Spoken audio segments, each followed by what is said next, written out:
Welcome back, everyone, to Red Spotlight. I'm Alexis, and I'm joined by David Francisco, of course, for our Agents of S.H.I.E.L.D. reaction commentary series.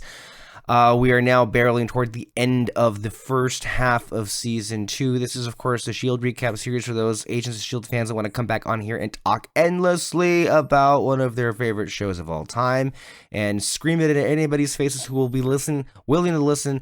This is one of the best shows anybody will ever watch. And I think the episodes that we have been watching these last couple of weeks, and I'm being freaking serious here. Every episode, I think, in Season 2 is a freaking winner, and it has been so far, and it has continued to prove itself week in and week out that we come back on here and watch a new episode, and it's honestly like watching it all over again for the first time. I'm really enjoying myself, and I'm really happy to see that many of the people who are following and watching and commenting along are also having that same experience. And of course, as I mentioned, earlier before, it's not necessarily the kind of show for the first time viewer. Amwan Media, who we've been including his freaking wonderful reactions to at the end of all of our episodes, is, I think, the go-to to go watch it for the first time with him. He's experiencing this show for the first time, so we're kind of using his clips. I'm hoping that we're not going at too quickly a rate that we lose that, because he's not finished himself watching it for the first time. He only just started Season 4. Okay. Yeah, but so yeah, sure. Well, hopefully we have enough of a buffer zone there. Mm-hmm. So if you're a first-time S.H.I.E.L.D. person, go over there and then come back and watch us. Watch us. Of course, we're trying to, have a reappraisal for this show now that it's been off the air for some number of years, and this is how we keep the fandom alive. There are plenty of other shows for you guys to go watch. Live with Lil, and then In the Love Time with Hydra with Jamie Dirac. Just go watch them, of course. And as I have mentioned several times, any and all spoilers for any plotline threads or characters throughout all 7 seasons may or may not, want to go up on here as a spoiler warning. Of course, some of the comments that we're going to be delving into this week we're going to get really into it this week. We're going to nerd out literally with S.H.I.E.L.D. This might be the single most nerdiest discussion of S.H.I.E.L.D. perhaps in the history of not just this show, but perhaps of all of Red Spotlight, because literally nobody else could really go toe to toe with me in terms of like how much they give a shit. Honestly, nobody else could be bothered on our Red Spotlight network. So there's that. But this is what it is. Today we're going to talk about episode number 9. This is the first part of the season finale. What I consider it anyway to be a season finale. I know it's the mid-season finale. But again, as I mentioned before, starting from this point going forward, literally I kind of see like season 2 is one big 22 episode season. But honestly, the format is like the first 10 is like, it's really its own season. It's the first part, but it still feels like its own piece, because then the second half, the 12 episode second half, kind of like goes off in a different direction, so it almost feels like it's like different seasons, although it's all building toward the same thing. It's working in tandem, obviously. Notice how I'm using that word ever since Wicked, which is one of the words that came out from Defying Gravity, which you might explain the pink behind me, who knows. I talk so fast I lose my train of thought sometimes, but this is going to be episode number 9 of season 2, Ye Who Enter Here. Kind of foreboding, obviously, and boy, I gotta tell you, man, going into this mid-season finale years ago, I don't think any of us ever thought what would happen on the other end of it. And we're not there just yet. We got one more episode for the big shebang that's going to happen, obviously. But, we kind of had suspected, and we've been talking about it, how, the nerds online have obviously, been keeping track of, like, where this is going, including and involving Inhumans. Sure, we could have put some of these pieces. Maybe we're going to activate some powers for Sky. That's kind of been teasing. But I don't think anyone really kind of visualized what that would be, or much less what that would look like or feel like to watch it happen before our very eyes when it actually went down. It was a December in 2014 when I watched not this one, but the next episode, and that transformation that happened, jaw on the floor, shivers down my back, and I'm like, what am I watching? The show just completely evolved and just elevated into a new plane that I didn't think quite possibly it could get there. And I think that's a feeling that S.H.I.E.L.D. gave me literally for years and years and years. And I think that really kind of a little bit and in part explains why I just love this show so much. As I mentioned before, this is episode number 9. Ye who enter here. This was broadcast on December 2nd. Jesus Christ, 10 years ago. I'm sorry. I need to have a moment here. I'm sorry. 10 years. Okay. December 2nd, 2014. 5.36 million viewers. I can't get over it. We just had it December 2nd a few days ago. It was fucking 10 years, dude. Oh my god. This was written by one of our mainstays, Paul Zibesky. It's also directed by Billy Gearhart. Of course, starting our main cast of Clark Gregg, Ming-Na Wen, Brett Dalton, Chloe Bennett, Ian DeCasticker, Elizabeth Henstridge, Nick Blood, and I believe BJ Britt.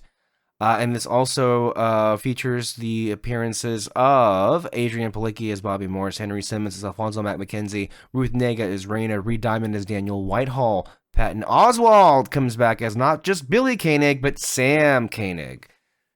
That's going to be interesting for sure. Let's see here. Some bit of interesting notes here that is involved in the page here for writing. Explaining, there's a nightmare sequence in this episode. So Sky's nightmare at the beginning of the episode, which you may or may not recall, David. Executive producer Marissa Tancharoen stated she's having some gut feelings and they are manifesting in her dreams. Are the dreams foreshadowing something? Perhaps. Executive producer Jed Whedon added, mainly, they serve to show how afraid she is of all of this. In the audience's mind, there's a little bit of a sense of, not obsession, but her interest in this lifelong journey of finding her parents. All of this is tied together emotionally. Going to explain Sky's mindset when she hugs Coulson before he leaves for the city, Tancharoen said, when we first met Sky, she's always been someone who goes off of instinct and impulse. Through the course of this season in her training with May, she's toned that down and learned how to be an agent, suppressed emotion, and been there for the first fight.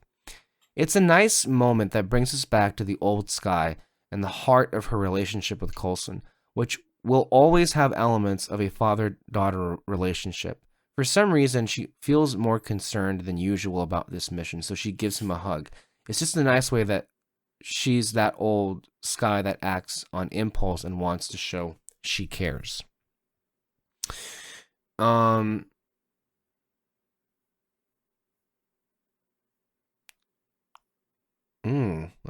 it took a sneak peek at some of the critical response. We're gonna have some fun with this. Anyway, yeah, that's where we are. But of course, before we get into anything as far as this week's episode is concerned, we gotta actually look back at some of the comments that were left on our page for us to do some work on. Oh god, let's see if we can get through these. And this is not for the episode that we did last, which was 8, but this was the ones that was left for us from episode 7, which I believe was Writings on the Wall, correct? All right, yeah, here we go. I'll start with the short ones. First one's with Gary Marshall. Gary says, with regards to Bobby being Mockingbird, the closest we get is in her final episode, Parting Shot, where she has the call sign Bird. So there's that. Yeah. Okay. Did not know that. Cool. Yeah. Gary says Craig Titley, the writer. Who we spoke about last time. Okay. The writer of this episode. Remember? We talked about Craig Titley was the writer of episode number 7 of Writings on the Wall. Mm-hmm. So he was the one that I was talking about a lot last episode about he was on this other podcast. Yeah. And he's the one that wrote 4,722 Hours and Fear and Loathsome on the Planet Kitson, and he's also worked on Clone Wars. He was there when they created the Zillo Beast, so we talked about that last time. So that's who Craig Titley is. The writer of this episode has an impressive AOS resume. Not only did he write Afterlife and co-wrote Fear and Loathing on the Planet Kitson, he was also responsible for the 2 solo episodes, 4,722 Hours and Rewind. Yeah. Cool. And then next one, let's see. Yeah. Actually, I'll go with Shield Vids next. Okay, I have some crazy theories involving the monoliths. We know one was found in the Yucatan, which is also where Izal Temple was. That one was used by the Kree to banish Hive to Maveth, but we don't know where the Kree got it. But remember, Isaiah had followers and was worshipped by humans who most likely studied how to make monoliths. The Kree most likely learned it from them and figured out how to complete it and make the monolith since they have more advanced tech. They sent failed Inhumans and humans through it to die, which is why they thought it killed Inhumans, but they were teleported to the planet instead. Then they created cities. Later, Kree sent Hive there, and that caused civil war because he controlled some Inhumans and the other fought back against him, but that led to the planet dying. Okay. That's big. I don't know where to start. I'm trying to. While you were reading that, something crossed my mind that wasn't on my mind a few weeks ago. Yes, in season 6, Izel literally says to Fitz and Simmons when they're on Kitson, she says that she was gonna go to Chronica 2 because that's what she heard, that the Chronicoms kept those monoliths on the planet, which is why she was there. Well, in reality, she lied. She was actually already there, and she destroyed the planet. And they weren't there. For whatever reason, they were on Earth. Now, here's where it gets interesting. So, the monolith that we see throughout Season 3, that's first introduced in Season 2, the one that swoops Gemma to Maveth, that one gets obliterated. Mm-hmm. There is no trace of that monolith left. So, the next monolith that we see, however, which... Okay. We see the next monolith in Season 5, when our team gets transferred to the future through the time monolith. Okay? That's the second one. Then the third time we see them is in the episode that they come back. But by the way, I guess I should say the show has also established others can make monoliths too. Flint in the future, through his abilities as an Inhuman, he makes a monolith in the future. So it turns out, yes, it is established that others can make them too. But I think it has to have a component, an original component of some sort for it to be kind of, sort of identical. Anyway, when they get back to the present, and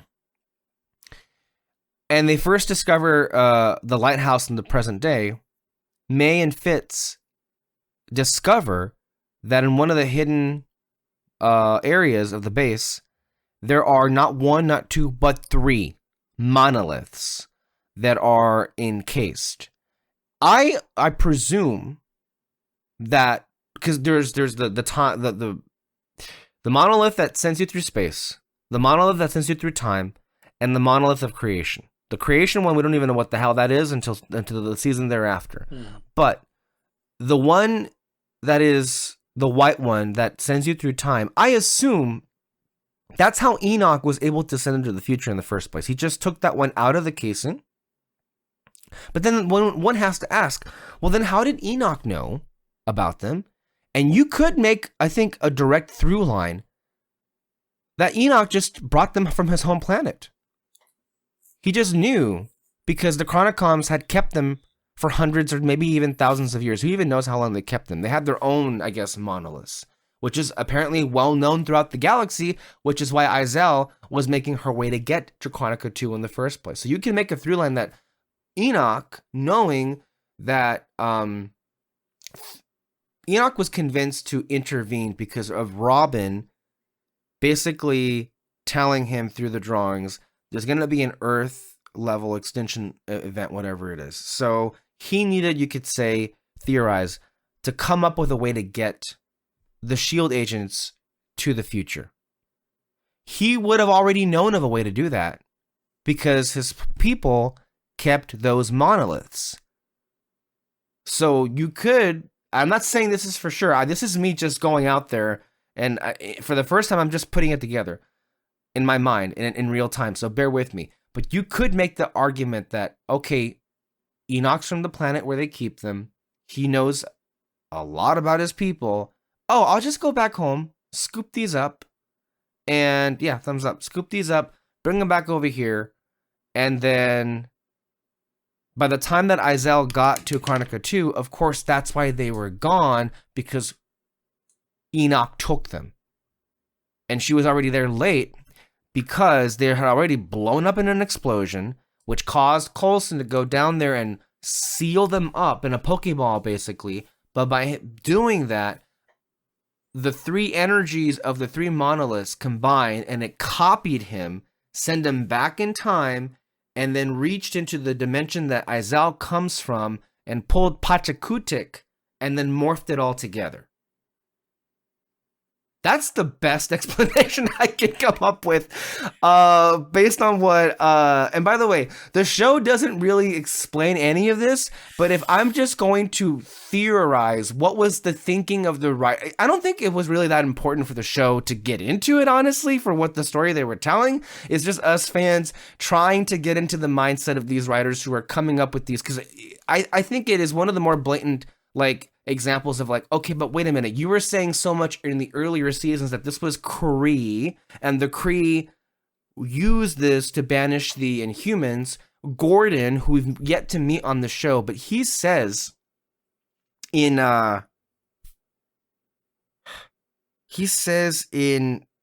last 2 episodes, I want to say, of season 2, I want to say he does for sure say that. At least the idea was that he felt a Kree-like energy coming off of that monolith. Now, one way you could explain this, which is what I think this person was saying, is that, well, the Kree made their own monoliths. Boom. It turns out making monoliths ain't all that hard.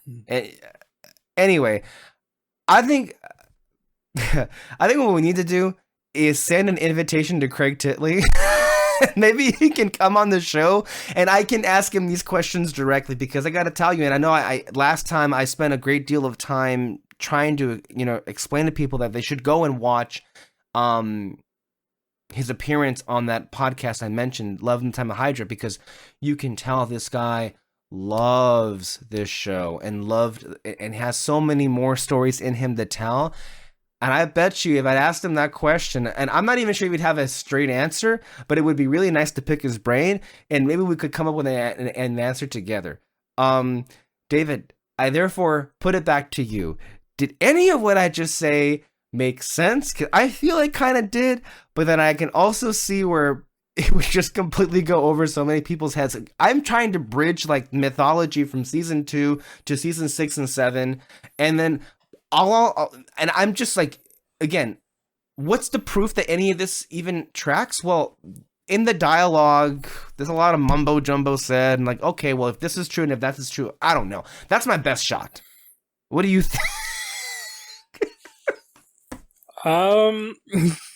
I've got no response to that, honestly. Nothing. I can understand. I understand what you're saying. Like, I can piece them together, but I'm just kind of like, sure.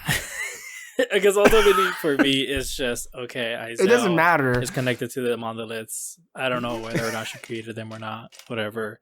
She's connected to them. And that's about it. And honestly, I just look at the monoliths as like their own version of the Infinity Stones. Like, yes. Because you're like time monolith, space monolith, and I literally want to interrupt you going, space stone, come on. It's a literal stone. Yeah. And then you said and then you said, what is it, creation stone? I'm like, reality stone. Like, it's something different, man. Yeah. So yeah, I can't really say much, sorry. Ultimately, I don't think it, and whatever the real answer is, even if it's just a straight up, oh no, we just changed our minds, now it's just like, who cares? I think ultimately it works just fine. Mm-hmm. Anyway, next to comment. Yeah. Our next one's from Silver Sofa. Our first one is Puss in Boots, The Last Wish background. Sweet. Man, I felt so stupid when I realized, what the fuck is Puss in Boots still doing behind me? We were supposed to do a different recording that day, and then things ended up falling through. So that's why we switched to a different thing. And it didn't happen. Yeah. That other one. So I didn't realize until almost, oh my God, David, why didn't you tell me that fucking Puss in Boots was behind me? I'm sure you didn't even realize it at that point. And next comment.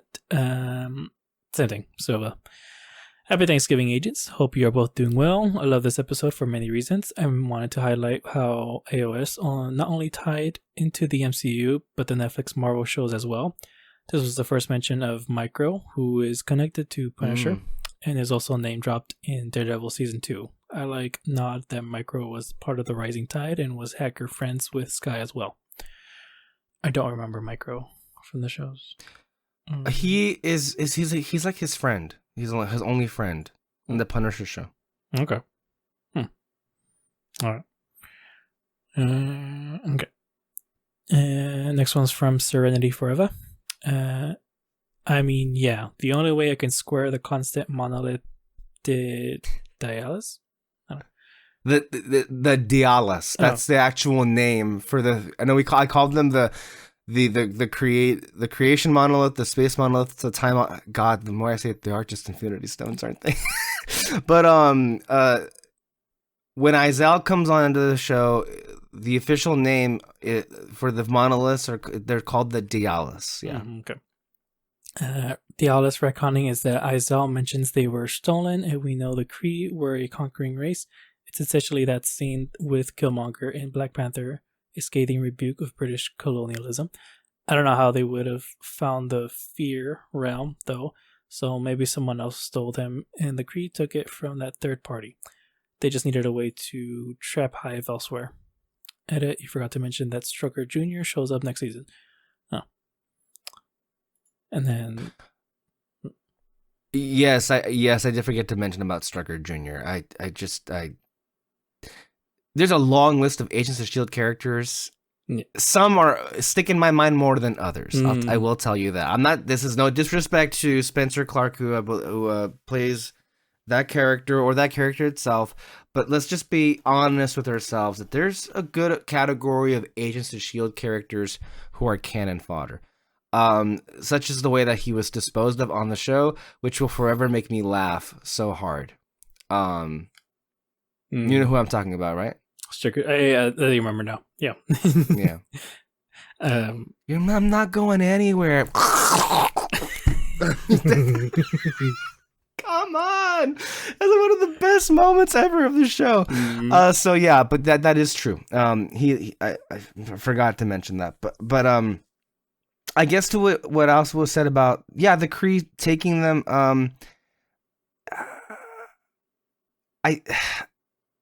Izel is in the ruins. I guess she had her slaves and she made them with her slaves, and then the Kree stole. I don't know. Anyway, next comment. Yeah, Shilvid's commented on Serenities. The realm is on a planet similar to how Asgard is a realm. Also, I have a theory that the Hunter Chronicoms from the future stole them and brought them back to their planet. Then those Chronicoms brought it to Earth.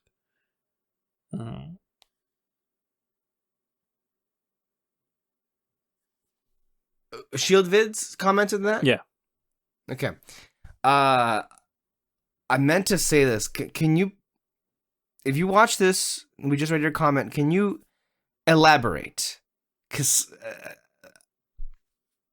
and I mean this with all sincerity, even for me, that was a bit hard to follow.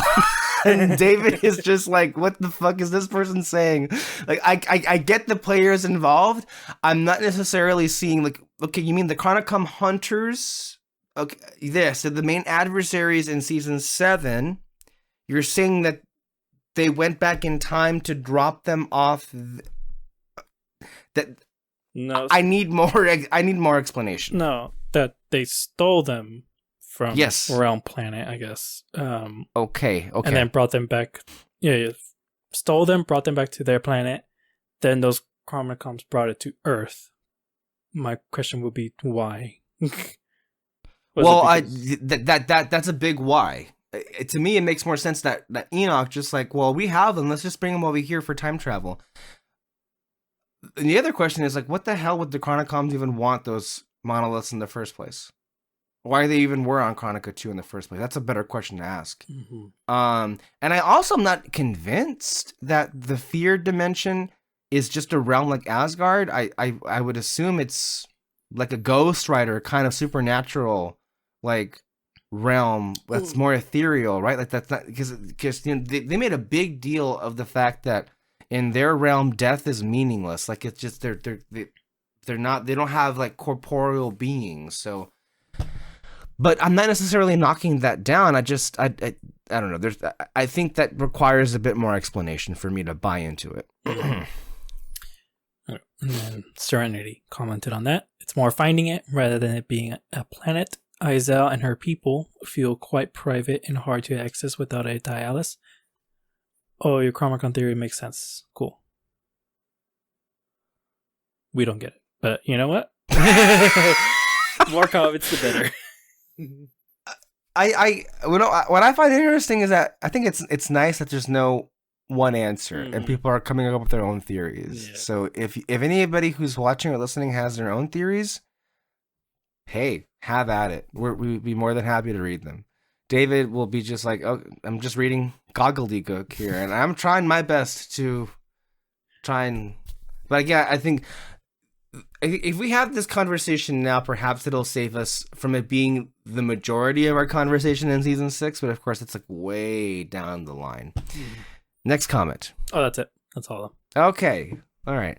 Well, with that being said, let's go ahead and get into Agents of S.H.I.E.L.D. This is going to be episode number 9, Ye Who Enter Here. Previously on Marvel's Agents of S.H.I.E.L.D. You know you've lied to me. This happens every time. We get closer, you get nervous. So as we watch the recap here, David, what do you remember about this episode? We should start every episode with, what does David remember? David. I don't think I remember much. Okay. I think I probably remember more of the next episode because that's where, everything goes crazy and all that. So That sound. The sound here? What is? Tell me if you know what the connection is. The theme playing here.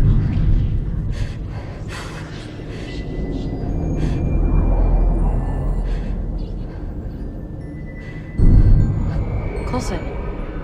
What do you? can't think of it. Although I'm noticing her flower dress. I'm assuming that's already the first hint. That's also, yeah. Yeah. So weird, right?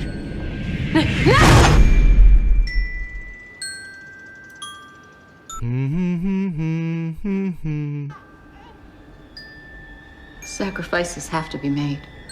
Poison tree, poison fruit. Oh, okay. It's a nursery rhyme.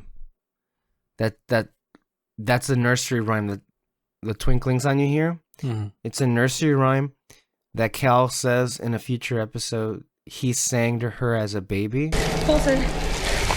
May. Sky. Wait. But if you hear it, you never heard Daisy, Daisy, Okay. Sorry I startled you. which is her name. Yeah. So that's the lyrics. And then of course, yeah, Okay.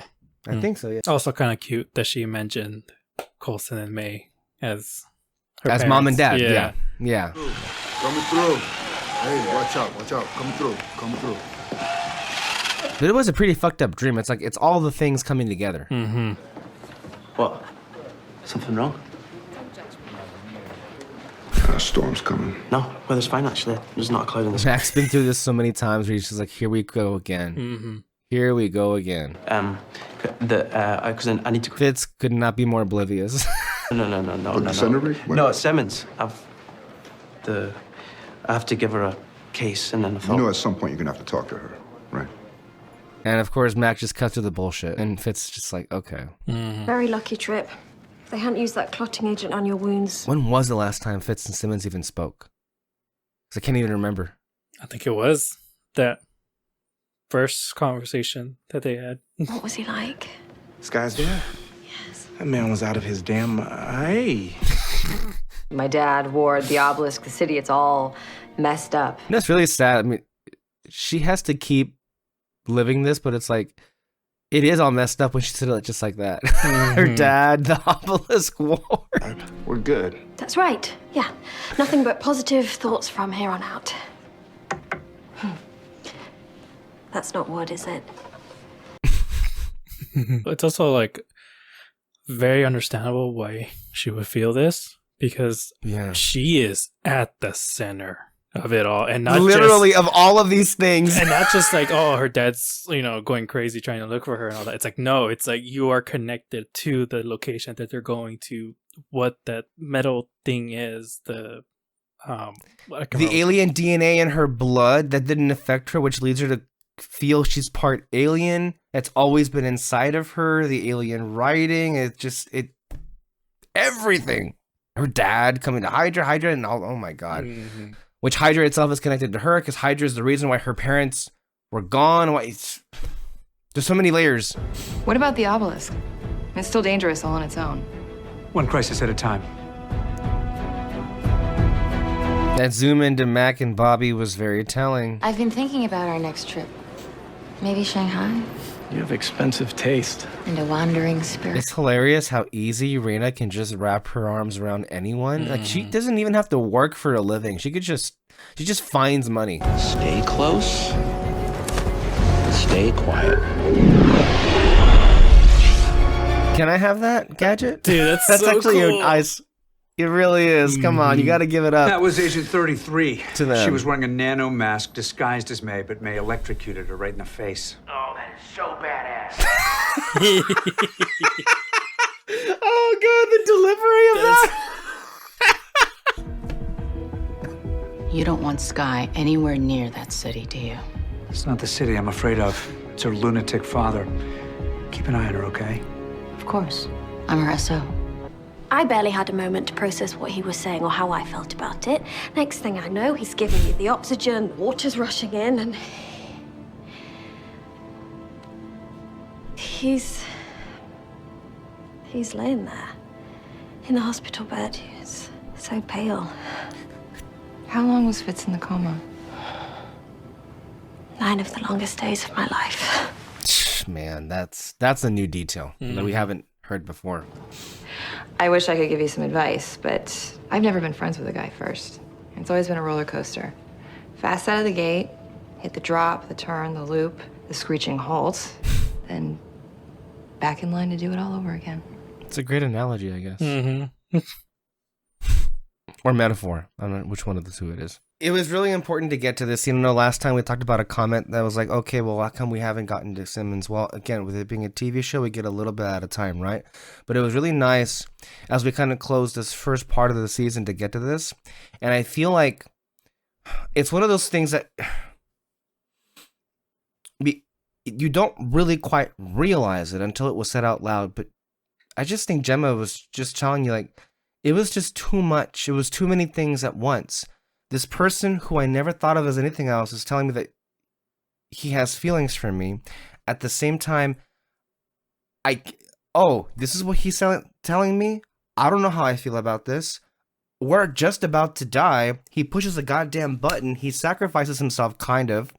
You go to the freaking top of the ocean, and then you're wondering if he's going to live in 9 days in a coma. And then when he wakes up, it's even worse. Just how do you even...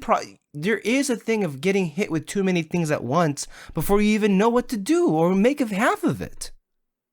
I just think that's what happened. She just kind of drowned a little bit in all Drugs that. for punishment, I'd say. Let's not go down this road, okay? You're a big brother, but you're not my big brother.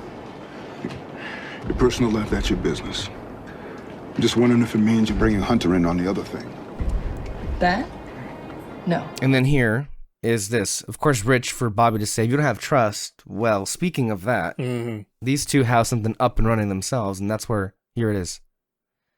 Mac literally asking if she has any intention of bringing Hunter onto their thing. And she said flat out no. I suspect because Hunter, I think... I'm not sure Hunter's a loose cannon. I'm pretty sure they know he would pick their side over theirs. They would pick Coulson's side. Hunter would pick Coulson over them. Just basically because, I mean, they're not being very forthright. And then that also brings into the whole issue, like, well, why don't they just be more forthright in the first place instead of literally staging a coup? Well, we'll get there in a few weeks, won't we? Not just the year. We're just setting the seeds for this. But let me ask you, what do you think of this that scene that we just got there with Gemma in her explanation? It was a nice moment, obviously. We needed to have that. No, yeah, I mean, it was just good hearing her perspective of everything that happened, and I mean, we for sure needed that from the very beginning. Oh, just for if you care about these characters and all that, for plot reasons, you know, Right. you could have waited. But yeah, it was all really, really good. I mean, for me, I was already kind of like on her side from the first explanation, where when she said, "What do you think I left?" Like that's all you really need to know about like that. She just knew that she wasn't making him better because she just kept seeing the old stuff, and you can see that too with the other teams, with Sky, Coulson, and May, and everything. Like they're also wishing they can see his old self and all that, and that's not making him better. It's not until Mac steps in and just kind of like just goes, pushes him, in a sense. Yeah. That he doesn't treat him differently. Yeah. So if Sky doesn't have the holy shit, that was cool. This is I think her best fight right here. I know. This is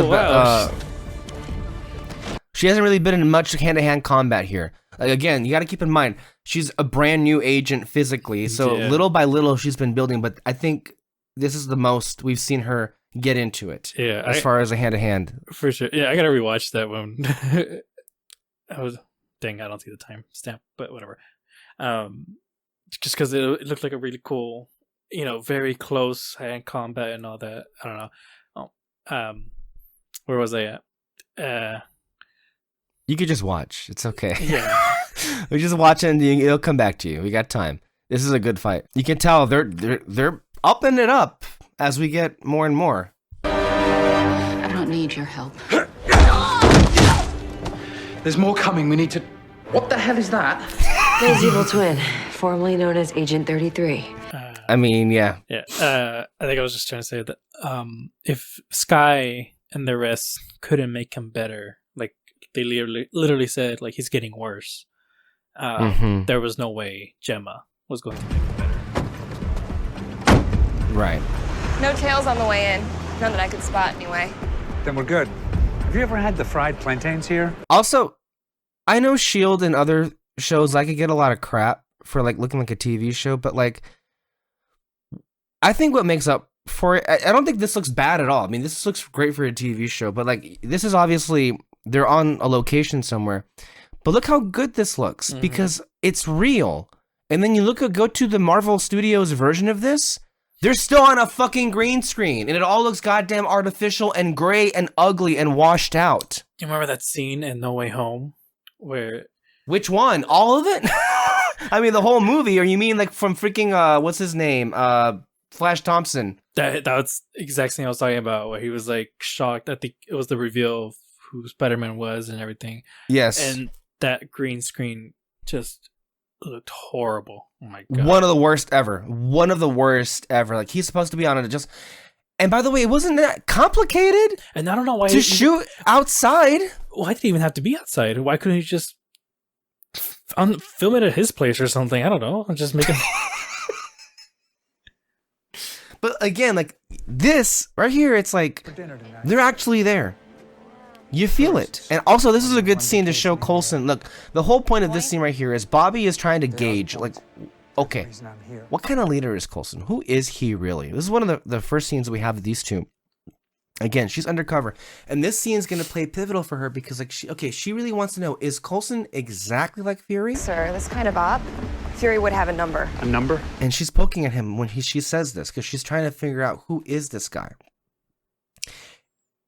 And this is why it does get complicated for her because, yes, she is staging this coup, but it's missions and conversations like these where she begins to believe in this man as being the person to be ahead of S.H.I.E.L.D. and why she's ultimately happy that he stays on as director because she realizes just because Fury picked him doesn't mean he's going to be like that. And Coulson's arc in this season has to be, yes, Fury picked you, but you got to be you, guy. You can't be somebody else. And he has to learn that. And he even feels like, okay, you know what? This coup that happened, partly because I was being too much like this other person, and I should just be who I am, which is why when we get to season 3, he has a hybrid of sorts. He doesn't really keep as many secrets from his team anymore. They kind of operate like, I think when you think about season 3 really is the season 1 team as far as how close they were and how open they are, but now they're in charge of the shop in season 3 for sure. I mean, they're in charge right now, but in season 2 they're all splintered and Coulson's keeping them in the dark intentionally. I didn't leave So- because of what No, happened to you. no, Gemma, please, because I've got a whole... Oh yeah, this is happening. I've been thinking, and I'm going to leave the lab so you can be the one who runs the science division. You know why? Fitz, can you read her face? She's literally tearing up. She doesn't want you to go. Can you see that? In a way. That's not true. You just need more time to heal. I've And had time, and I'm not better, so... Which is a lie. We've seen him get better already. And I think that's what's best. You can't even look her in the eye. By the way, it's... I thought the actors were good in season 1, but I think in season 2 especially, and I mean this across the board, and I think this is also a part of why the show went the distance. And I remember Kyle telling me, because I would make Kyle watch the show literally as it would air. And when we got to this season, he would tell me, wow, they really like upped up the acting. All of the actors really stepped up their game. And they wrote more moments for them to show off like how good they can be. Like, to me, in this next episode, and we're going to go on to next week, one of the best scenes, not just of the show, but one of my just really the reunion between Cal and Daisy is all levels of like emotion. Fucked up, messed up, also kind of sad and melancholy. It's a whole, all these different things coming together. Where's May? Good question. I'll go check. But you see, even how, look, this shot right here, look, maybe it's real, maybe it's not, but like this looks better. Look at the lighting on them. Like, why can't we get this in a Marvel movie? Yeah, and why does it always have to be artificial lighting? With him, with the Flash Thompson. Yes. This right here is what you're saying. Just go to a goddamn random alley and shoot it there. Do you remember that? Oh, man. What's it called? It's that one of like the making of The Room. Disaster Artist? Yeah, and how they like they created a set and all that to make it look like a corner of a alleyway, but it looks like exactly like right outside to where they're at, and they're like, why can't we shoot it outside? It's like, because it's a movie, man. I'm over here. I'm over here. So dumb.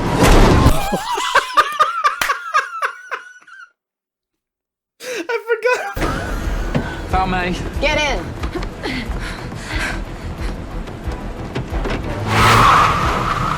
Look, the humor on this show.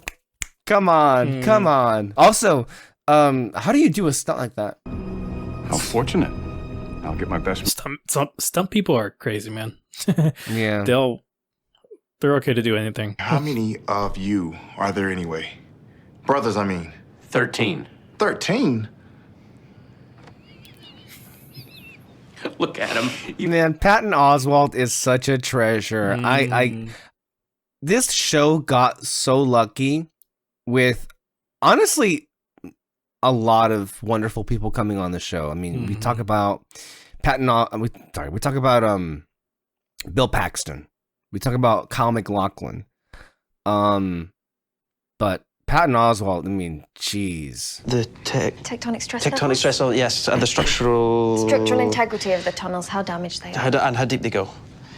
How will you know what the temple looks like? Didn't do too bad there, you see? Does he get emotional? Yes. Violent even? Yes.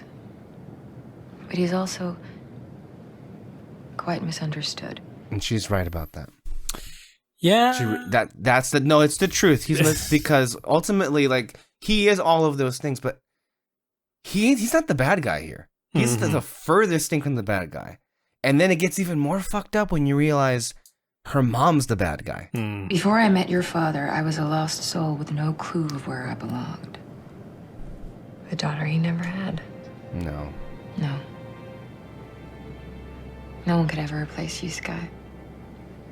You're all he wants. By the way, it is, again, we keep saying how messed up it is to be Sky right now, but like, think about it, like, she keeps hearing all these things from all these people who have apparently already met him And she's just like, well, what the fuck? I've been looking for him my whole life, and now I don't want to because of these things that I found out. But then when you get a moment like that, you're like, fuck, what's going on here?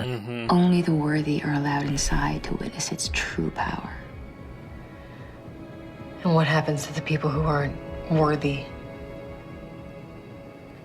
I hope they've said their goodbyes. By the way, it should go without saying, any scene with Ruth Negga, Chaos. I'm just immediately, right? Yeah. Be careful.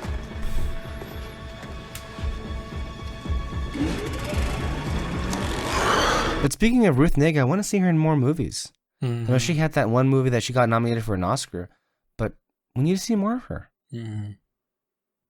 And Cynthia Erivo. I know she just has Wicked, but let's have more than that. She's a good actor as well as she is a good singer. Calm down. You can't let Raina get into your head. She's not lying. Look, she said the diviner was meant to guide the worthy to the temple. And as you were saying, Chloe Bennett's on that show Interior Chinatown. I saw it's getting some good reviews as far as what you were saying. So on Hulu, right? Yeah, I haven't seen it yet, but I keep wanting to watch it. I'm literally like opening up Hulu, and I'm like, oh wait, I gotta watch Damn it! Why isn't this working? Getting some kind of interference. Shield 616. This came out of left field, and it's just like, oh shit. I mean, came out of left field is like, oh no, it's actually kind of set up when they reveal how they figured it out. But like, this was not what you wanted to see right now because we want to get to the city, and then this shit happens. I'm going to send over a representative to get her. Any attempt to evade or retaliate will be met with hostile fire. See, if I were S.H.I.E.L.D., I'd be like, well, fuck you. No, you want Raina so bad, you come get her. You want to fucking shoot us down? Shoot us down. Well, but you lose your one chance because they have Raina. Exactly. I hit bottom. Copy. Hey, I hit bottom!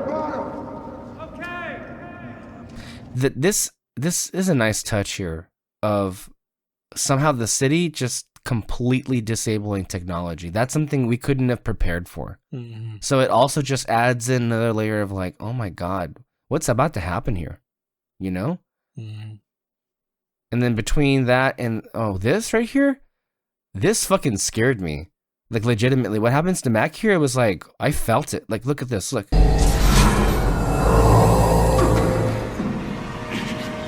Henry Simmons, his scream.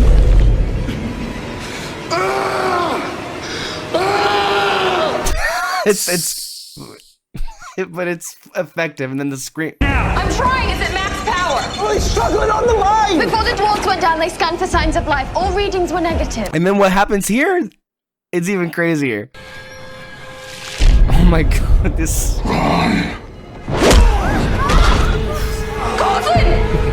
And out of all the people to get like super strength, it's like, oh, come on, man. I didn't even. Of all people, yeah. We were cloaked. Raina's tracker. The look on their faces, like, oh god. Oh, Sky, don't forget your tablet. You know, the one with the map of the city. It's me! God damn. Was Bobby okay? Was she fell right now? Oh my god.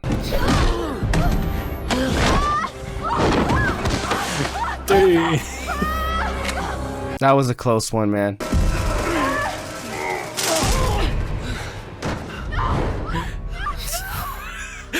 I'm like gasping as if I think he's gonna die at this moment or something. Oh my god.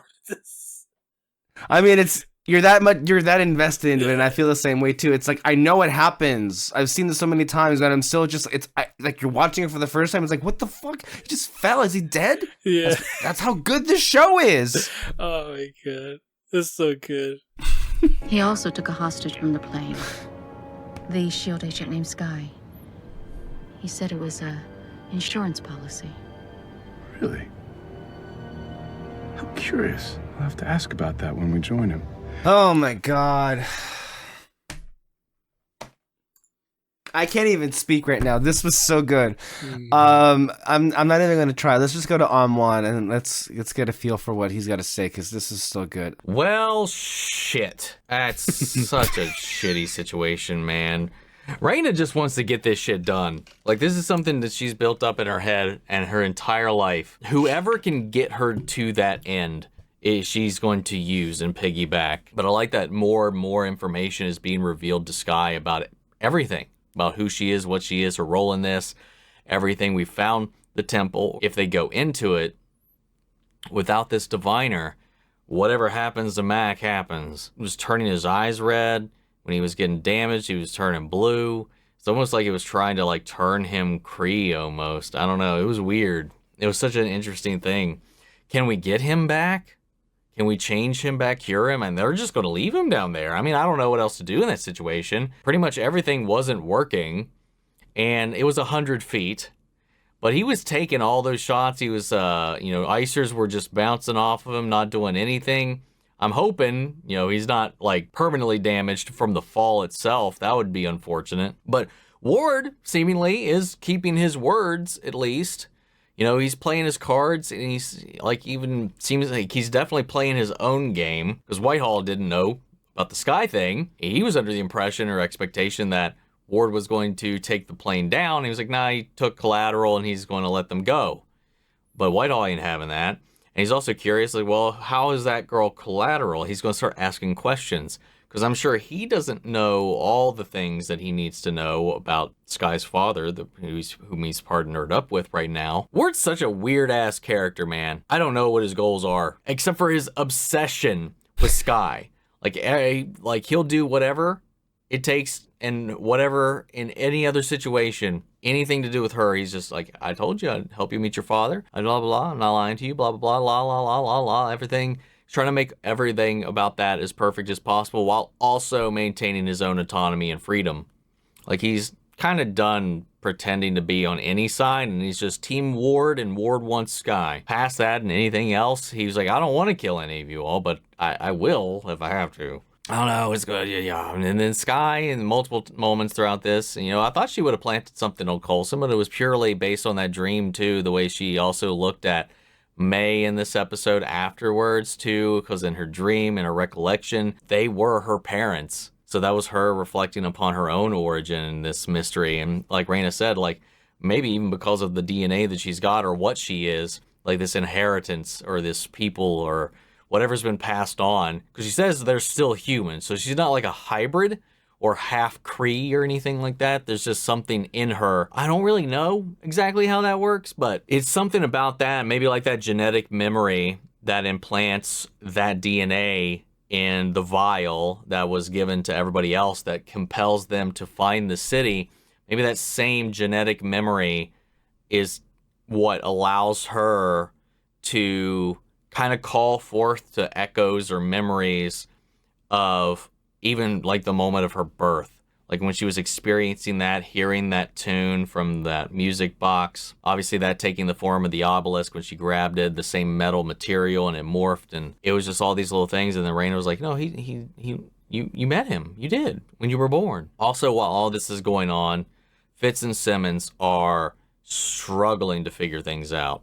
While she's finally opening up and wrestling with what he said and her feelings about it, which breaks my heart that she's, well, I don't know. She's never seen him that way and could maybe never see him that way. I don't know.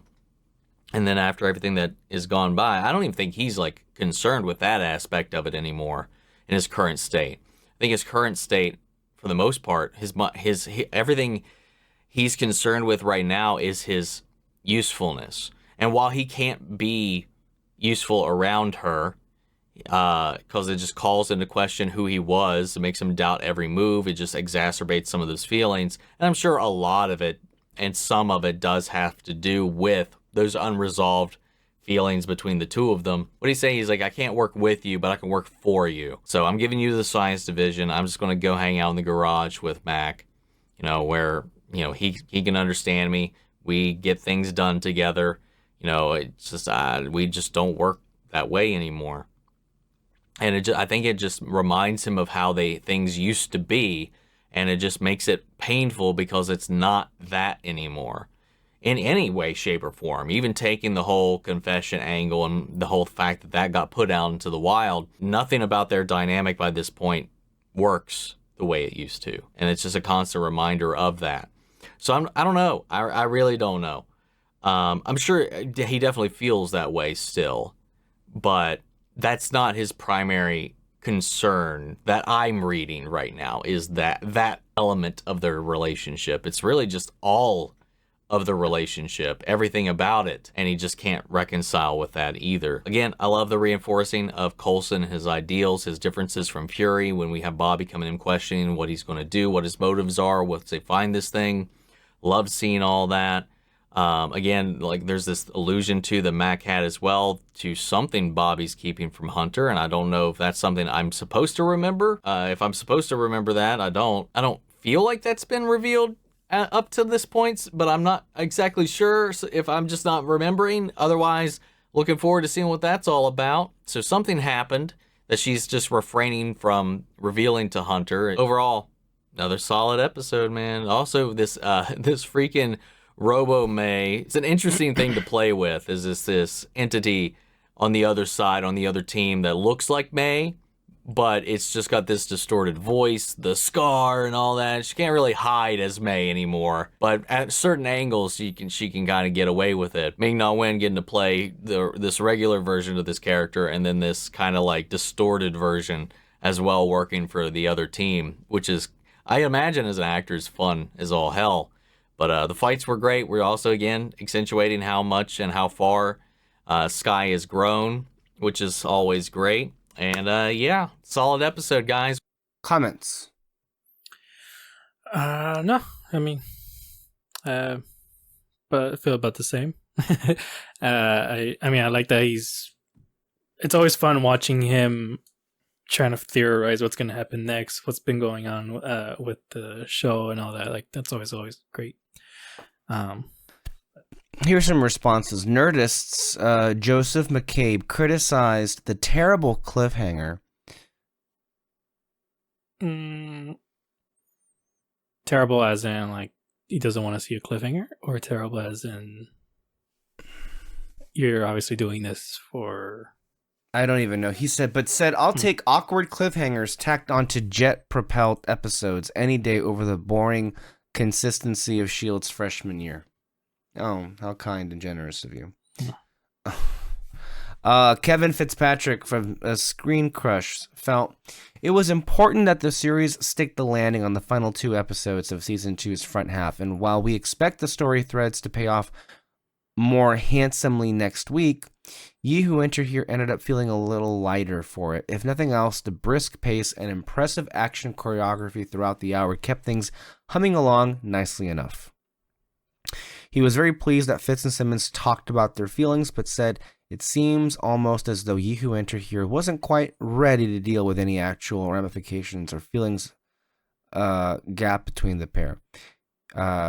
He ultimately said memorable moments like Koenig's umbrella cloak or Sky's extended fight with Agent 33 offered acceptable substitute for whatever cards the showrunners hold back until next week. And Ward's latest betrayal offered some intriguing wrinkles in an hour that boiled down to little more than get to Hidden City, or at least tease cryptically. James Hunt, writing for Den of Geek, stated, "The series finally feels like it has some direction rather than just some momentum," and was pleased with Ward's actions at the end of the episode, saying, "This episode did one thing I didn't expect, though, and that's make Ward seem like a believable villain. The scene where he entered the plane worked because he had the power, and they respected it." Ellen Sevenwall of Hitfix called the episode another solid, engaging installment and a good setup for whatever's coming next week. Okay, now on to some of the more familiar people that we've been reading on here. Eric Goldman, IGN. I'm not sure why S.H.I.E.L.D. is holding back on including Kyle MacLachlan more as the Doctor. He's great when he appears, and his material in the last episode was really strong. But given we're about to go on a long mid-season break next week, it seemed odd again not to include him in this episode. Don't worry, you'll see him next time. This episode finally said the K word, as Reyna told Sky that the Kree were the ones responsible for the Diviner and the Hidden City, a race we should remember apparently isn't known to those on Earth, including S.H.I.E.L.D., Once more, there are so many reasons to believe this is tied to the Inhumans that I don't see how it can be anything but, even if they don't ever directly say the word. Raina saying, we're human, Sky. We just have the potential to be more, all but underlined it. That was a very intentional line reading. And it was like, oh yeah, Inhumans. The return of Agent 33, still looking like May, but now horribly disfigured, was a surprising one, but a really fun and, dare I say, comic book-y touch. And her fight with Sky was really cool as well, albeit maybe a bit too cool. 33 went toe-to-toe with May, and there's no way Sky is nearly as good as May. Sky got beaten, didn't she? She got beat, but also I literally was rewatching it while you were reading that, and there was a major difference between how the two fight. And basically May is she is stronger than Sky at the moment and everything. So she does really go for brute force when it comes to her fighting. Right here with Sky, she is very much trying to I guess what's the word, like throw off her opponent in a sense. Like she's literally grabbing her the entire time, trying to like trip her up, trying to I mean, for sure, disarm her. Which I mean, she doesn't have that brute strength. Yeah, she doesn't have the brute strength. She has to compensate for that. Yeah, so she has to, like I said, like, oh my god, basically, in a sense, use their like weight against her opponent's weight against them. Yes, to throw them off. That's what I'm trying to say. Throw them off. That's the important thing. She's trying to throw off her opponent, messing them up, which is why she was able to get the gun out of Agent 33's hands, because she basically like, which is I assume how May trained her to be, because of course when Sky doesn't have, when she first started, she doesn't have brute strength, so she has to use other techniques. Yeah. I was struggling with that because I don't know how to talk fighting. I don't fight. So like I'm just trying to like piece together, okay, how do I explain this? I guess you gotta go watch Dragon Ball again, huh? For sure. You gotta rewatch Dragon Ball and get some of those words into our vocabulary again. Yeah. Interestingly. But at least let's see here. What should she say? Eric goes back to say, but let's just accept that May is a really good teacher and continue to enjoy Sky 2.0. Plus, at least Hunter did have to help her out in the end, which is true. Hunter did knock out 33.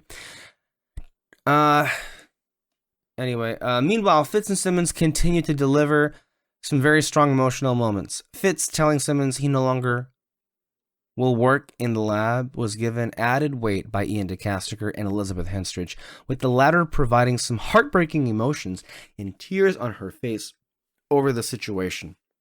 And it was nice to have her explain to Bobby that no, she'd never thought of Fitz romantically, but he was her best friend and she couldn't imagine life without him. So what do we think was up with Mac asking Bobby about bringing Hunter in on the other thing? By the way, I'm going to pause here on the review. You got to keep in mind, at this point, we have no idea what the fuck they're talking about. So it could be anything. And I remember people were speculating, hilariously enough, that I remember reading an article that was about that scene. And like, are they setting up West Coast Avengers? I didn't even know what the fuck that was, and I'm just like, what does that even mean? This is Agents of S.H.I.E.L.D. Okay. Anyway, Eric says, the good news is I feel way more excited and intrigued by this kind of tease on Agents of S.H.I.E.L.D. these days than a year ago, as the show is doing such a better job of building on its mysteries. Mac turning evil and super strong after a Hidden City whammy was well done, with Henry Simmons getting to use his huge size in a truly imposing way. By the way, this moment stuck in Coulson's mind. I don't think Coulson realized, talking about brute force, what a truck Mac is, literally. And in the next episodes, Coulson is literally going to tell Mac, you know what? I think you're too good for just being in the garage. I have to make you a field agent because what the fuck? Where were you keeping this from me? Because you saw, did I count right that Coulson got literally blown away by Mac like 2 times. Like just like freaking smacking him, and he just flew back completely. So he saw it firsthand, and you freaking. And I love how you were getting so into it, because that is, I think, one of the best the show ever did. As far as like, what the hell? I mean, in a couple of seconds, Mac knocks out Bobby, and she falls on the floor like this, like what the fuck, and then he practically swats Simmons away, where she almost falls out, and then Coulson barely catches her. I remember holding my breath, like what the fuck is happening here? And then of course it ends with him falling into the hole. What an amazing scene. Anyway, you wanted to ask or say something? No, okay. Eric says, yeah. Eric continues, and it was oddly comforting to hear Coulson order Fitz to shoot Mac, proving once more this season that Coulson may not have an acceptable loss list like Nick Fury, but he also knows when sacrifices must be. I mean, at that point, what do? You tried everything. Let's see if bullets can do the trick. Lastly, given the Marvel incarnation of Atlantis was one theory for what the hidden city would be, even as we continue to think it's almost certainly Adelan. It's very fun to hear Coulson give Atlantis a name drop. Yeah, Marvel didn't invent the idea of Atlantis, but we can still assume Coulson was referring to the underwater city where Namor lives, right? Right? I mean, sure. I'm sure they know of it. It's S.H.I.E.L.D. Interestingly enough, Black Panther, Wakanda Forever. No one ever talks about that movie. And that being said, no one talks about most recent Marvel films, to be fair, right? Yeah. But I think Wakanda Forever, I think what makes it... I never watched it a second time, which that should tell you something. Yeah. But I remember thinking, you know what? That wasn't half bad. But I think it's in large part because of the acting. Wakanda Forever sticks into my mind because, you know what? That's the one film in recent years where they actually allowed their actors to do some, range. Yeah. It's sad to say, but it's the truth, isn't it? No, yeah, everything to do with Chadwick Boseman, it's definitely stuck with me. Did not care for the villain. The what? Did not care for what? The villain. Oh, no. Yeah. No, that, yeah. But then again, isn't that par for the course, right? Not necessarily anything unique in that regard. But I feel like if I still cared about the MCU, I might have gone back and seen it a couple more times and see if I felt the same way. Like I did some of those earlier movies when I did care about the MCU. Now that I don't, well, there it is, right? Yeah.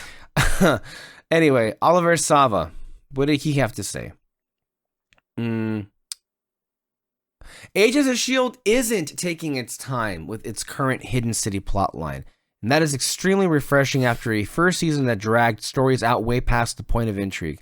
It's beginning to look like this team may actually uncover their target destination by the end of next week's winter finale, and it clues in Ye Who Enter Here are any indication that may mean a surge of inhuman activity for the rest of the season. There's still time for this show to pull a bait and switch regarding the identity of the Hidden City, but as of now, it definitely looks to be Adelan or another inhuman locale.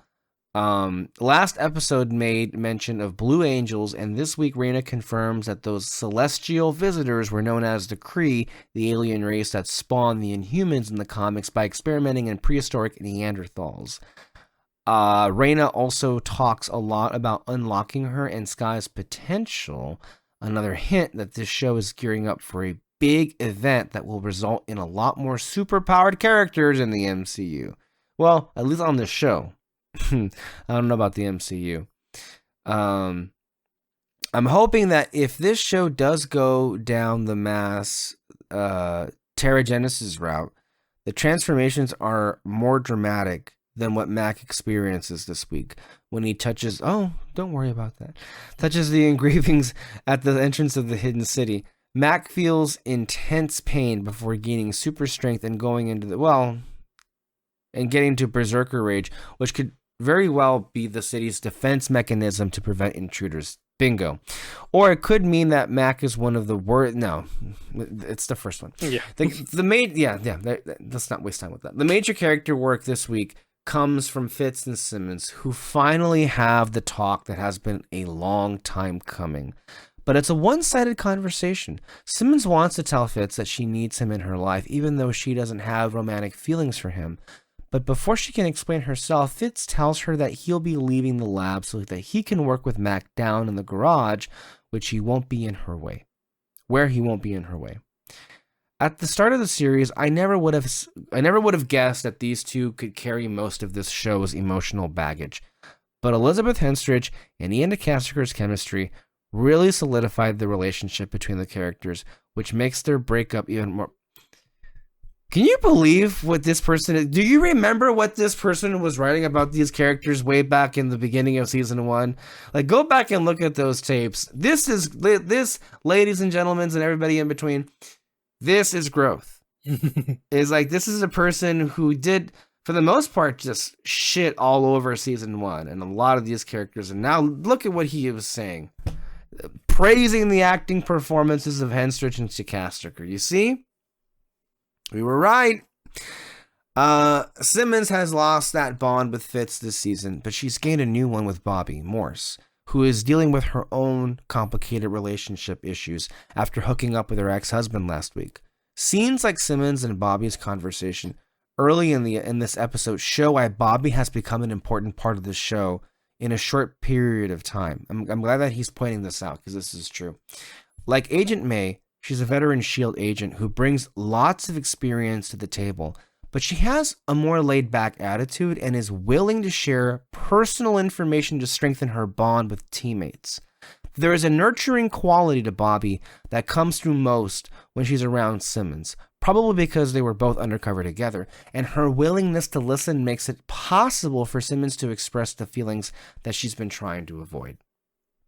Director Billy Gerhardt delivers more evocative visuals than usual for this series. Interestingly enough, he was complaining about the visuals last time, if you remember.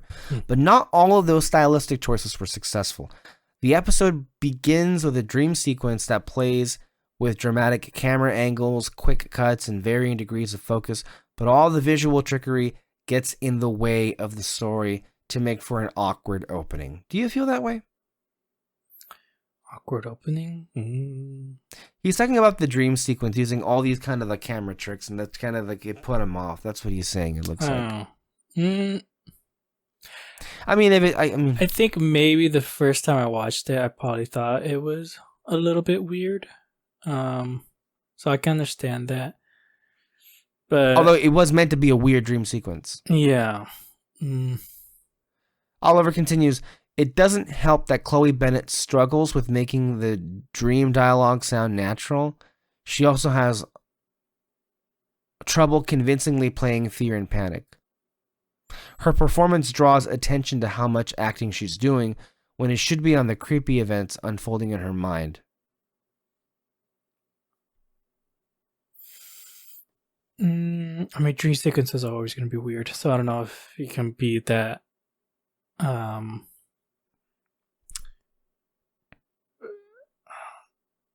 nitpicky about it, I guess. I don't know. Gerhardt and Bennett both fare better when it comes to the waking world, particularly the action sequence that reveals that Skye has learned what Skye has learned while training under Agent May. Skye goes up against Agent 33 in a hotel hallway, and like the big action set piece in Face My Enemy, the close quarters prove very beneficial to the combat. Bennett, Ming-Na Wen, and their stunt people bring a lot of force to the fight choreography. And Gerhardt takes a page from Kevin Tancharoen's playbook to showcase the athleticism and strength of the women in action. It's the first time Skye truly comes across as a threat in battle, and that's a very good thing. Close quarters appear to be the key to exciting action sequences on this show, as evidenced by the fight between Mac and his S.H.I.E.L.D. colleagues toward the end of the episode. It's primarily a showcase for Bobby in action, and she's able to hold her own against her super-powered opponent, taking a beating, but ultimately putting an end to Mac's mania by shocking him with her electrical battle staves. Unfortunately, that sends Mac back down a long drop, which may or may not have killed him. While Coulson's team deals with the hidden city, a Hydra strike team led by Ward overtakes the bus, capturing Reyna and Skye to bring them to Daniel Whitehall. With the team separated, the bus about to get shot down by Hydra. I can't say sounds anymore. I'm sorry. There were a lot of balls in the air for next week, which should ideally translate into a packed hour of television. And this week's chapter accelerates the story momentum by delivering dynamic action and moving assorted subplots forward. Some stray observations. Trip makes a joking reference to Atlantis this week, but still counts as a reference to Atlantis in the MCU, so there's the tiniest shred of hope that we'll see Namor in this world someday. Hey, we did. Patton Oswalt returns this week as two different Koenig twins / clones / LMDs, and his sense of humor brings welcome buoyancy to an intense episode. This show needs an actor in the regular cast that can do effortless comedy, so I hope the writers make further use of, Deke, few seasons away. Koenig's cloaking umbrella, I'm glad that's getting attention, is really neat. I want more fun spy gadgets like that on this show. I think I'm starting to ship Trip and Simmons. Okay. Hey, that was a ship, and people did subscribe to that. Yeah. They shall henceforth be known as Trimmins. Okay. Bobby and Mac have some sort of secret agenda, but I don't think they're working for Hydra. I'm going to think outside the box and say they're working for MODOK. Okay. I was going to... okay. He brings up some interesting moments of dialogue that caught his attention that he liked. I was going to use the off-color version of Messed Up, but it felt inappropriate. I think Simmons says that. You can't do a sit-up. You think you're going to hook up with the cavalry? One of the Koenigs says it to the other Koenig. Someone get that girl a new flower dress. I think Daisy says to Reyna, we're human, Skye. We just have the potential to be more. This sure sounds like an Inhuman tagline. Yep. And that's it for reviews. Anything to note of as far as how this episode was being received by any of the people that we saw, whether it be Oliver Sava at AV Club, Eric Goldman at IGN, or Amwan Media, or any other thoughts you'd want to bring on to? I just, for one, will say that this was an outstanding episode. Yes, this is one of these episodes where it's just like, there's a lot of balls in the air, and we're just like, they're all up, and we're just constantly going. But S.H.I.E.L.D., I think, and we've seen already many instances of this, and we will continue to see more. They just know. I'm sorry. They are unable to turn in a boring episode, no matter what is going on. And on any other show, episodes like these would be kind of like, at best, haphazard with inconsistent like pacing and it being lopsided with like, well, this is good, but all this stuff is kind of like convoluted. It's very easy for a show like S.H.I.E.L.D. to not make sense most of the time. Mm-hmm. And you're just showing up for like some cool sequences. But for whatever reason, episodes like these, S.H.I.E.L.D. just, they got it. And every time as the seasons go on, they're tweaking it and they're making them better and better and better. Mm-hmm. I was like, again, a lot of the reviews are saying, no, this is solid. It was solid, but in some moments it was more than solid. Like this was pretty freaking great. David. No, yeah, this is really, really good. I mean, every episode's is a setup, but like they're setting up the emotional stakes for each character. You know, we're finally getting Fifth and Simmons working together and all that. There's like a little bit, friendship coming back and all that. Setting up, the relationship between Skye. I don't know why I keep forgetting her name. Skye. Reyna. No, just Skye. Reyna. Just Skye. Well, it's because she's got so many names. Yeah, that's why.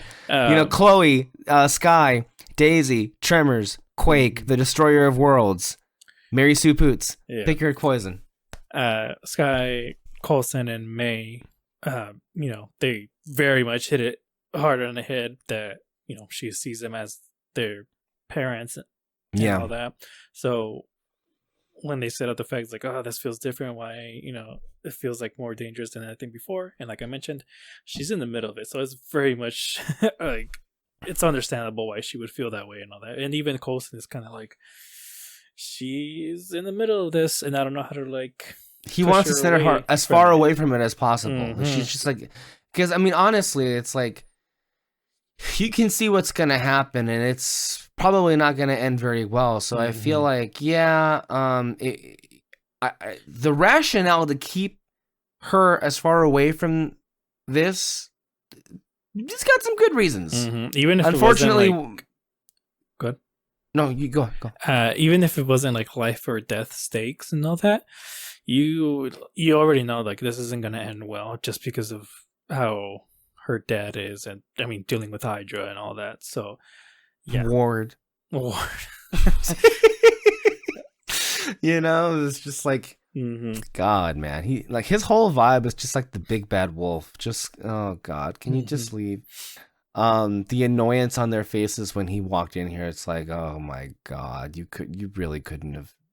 You couldn't write this shit, is what they probably would be thinking. It's like, really, of all the people.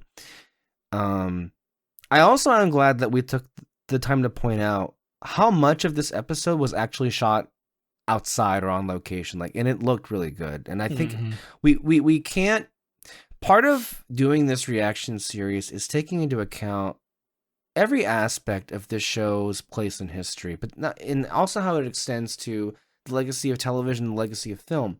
And last week, I got into a little bit of a tangent how some of Oliver Sava's criticisms of the visual aspect of the episode were lacking. But when I extrapolated his actual critiques, you could really say that about 9 out of 10 blockbuster films coming out today in 2024. And I mean, there's just no excuse when I mean to say, this is what it comes down to it. There is no excuse how a TV show with a tiny ass budget like Agents of S.H.I.E.L.D. can make scenes look like how they're supposed to look like when you go outside, but when you go to a film like The Marvels, which had $347 million thrown at it, and it just looks fucking gray. Yeah. $200 million budget films should not have very many, if any, sequences where we're spending most of our time looking at it, and it was just like, this is just fake. This is just fake. Yeah, I agree.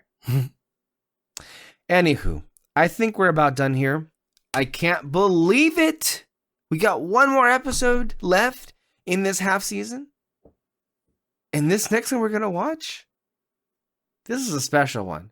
Like, in many ways, the episode we're about to watch next is the culmination of literally every single episode.